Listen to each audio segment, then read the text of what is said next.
الحمد للہ رب العالمین والصلاة والسلام على سید الانبیاء والمرسلین وعلى آلہ واصحابہ وذریاتہ اجمعین اما بعد۔ پیشوں سے متعلق مسائل چل رہے تھے۔ ایک مسئلہ یہ ہے کہ ایک شخص بتا کر دودھ میں پانی ملا کر فروخت کرتا ہے تو کیا یہ درست ہے؟ دودھ میں پانی ملا کر دودھ بیچنا ناجائز ہے۔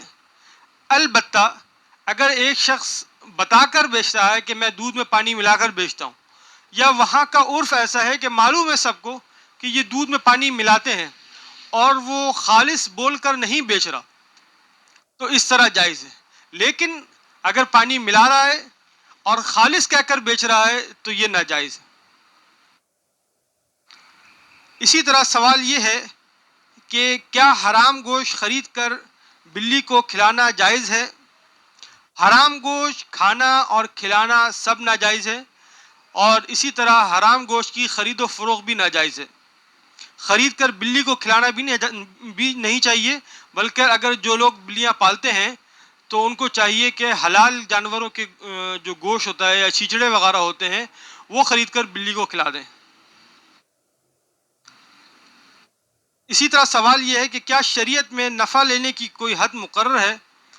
شریعت میں نفع لینے کی کوئی حد مقرر تو نہیں ہے، البتہ یہ مروت کے خلاف ہے کہ جو چیز روزمرہ کے استعمال میں آتی ہے ان کو بہت زیادہ مہنگا بیچنا۔ ایک چیز روزمرہ کے استعمال میں آتی ہے اور آپ اس میں تھوڑا منافع اگر لے لیں تو لوگوں کو بھی آسانی ہوگی، لوگوں کو بھی سہولت ہوگی۔ لیکن اگر آپ اس میں زیادہ منافع لیں گے، شرعی اعتبار سے تو جائز ہے کیونکہ آپ کی چیز ہے، آپ خرید کر لے کر آئے ہیں اور آپ بیچ رہے ہیں تو اجازت تو ہے آپ کو، لیکن لوگوں کو تکلیف ہوگی کیونکہ ان کا اس کے بغیر گزارا نہیں ہے، ہر حال میں ان کو لینا ہی ہے۔ تو بہتر یہ ہے کہ اتنا منافع لیا جائے کہ آپ کا بھی نقصان نہ ہو اور دوسروں کے لیے بھی خریدنے میں بار نہ پڑے، مشکل نہ ہو۔ اسی طرح سوال یہ ہے کہ کیا وکیل سامان سے منافع حاصل کر سکتا ہے؟ وکیل کو اس بات کی اجازت نہیں ہوتی کہ وہ سامان میں سے منافع حاصل کرے۔ مثلا آپ نے ایک شخص کو وکیل بنایا اور اس کو پیسے دیے اور کہا کہ جا کر میرے لیے 10 بکرے لے آؤ۔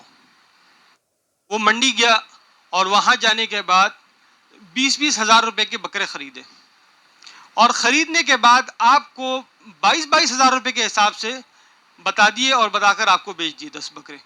ہر بکرے پہ 2,000 روپے اس نے منافع جو رکھا، تو یہ منافع اس کے لیے ناجائز و حرام ہے، اس لیے کہ وکیل کو اس بات کی اجازت نہیں ہوتی کہ وہ منافع حاصل کرے سامان میں سے۔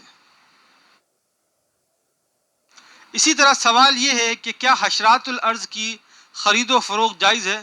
ضرورت کے وقت جائز ہے۔ اسی طرح سوال یہ ہے کہ کیا مردار جانوروں کی ہڈیوں کی خرید و فروخت جائز ہے؟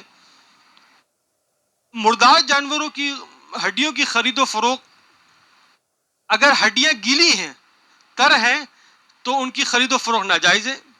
اگر سوکھی ہوئی ہیں تو ان کی خرید و فروخت جائز ہے، اور اگر حلال جانور ہیں، مذبوحہ جانور ہیں اور حلال یعنی بسم اللہ اللہ کو پڑھ کر ان کو ذبح کیا گیا ہے، تو اس صورت میں ان کی گیلی ہڈیاں بھی خرید و فروخت کی جا سکتی ہیں، گیلی ہڈیوں کی بے بھی اور تجارت بھی جائز ہے۔ اسی طرح سوال یہ ہے کہ کیا غریبوں کو کم اور امیروں کو زیادہ قیمت پر چیز فروخت کرنا درست ہے؟ جی ہاں، درست ہے، لیکن بہتر یہ ہے کہ سب کو اتنی قیمت میں بیچنا چاہیے کہ کسی کے لیے بار کا ذریعہ نہ بنے، کسی کو مشکل نہ ہو خریدنے میں۔ اسی طرح سوال یہ ہے کہ کیا چیز ادھار خریدنے میں مدت متعین کرنا ضروری ہے؟ یہ مسئلہ بہت زیادہ پیش آتا ہے۔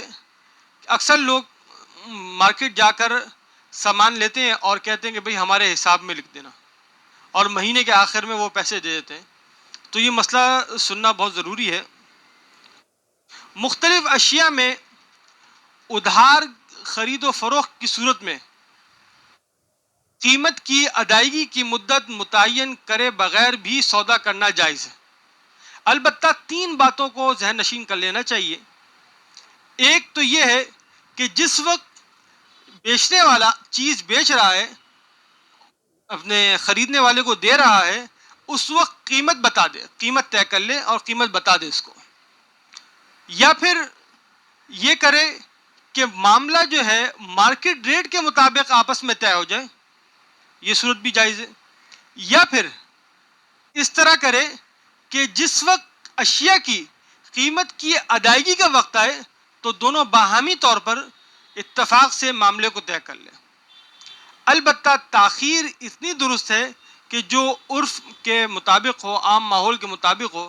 مثلا 1 ماہ کی تاخیر یا اس سے کم میں صحیح ہے، درست ہے.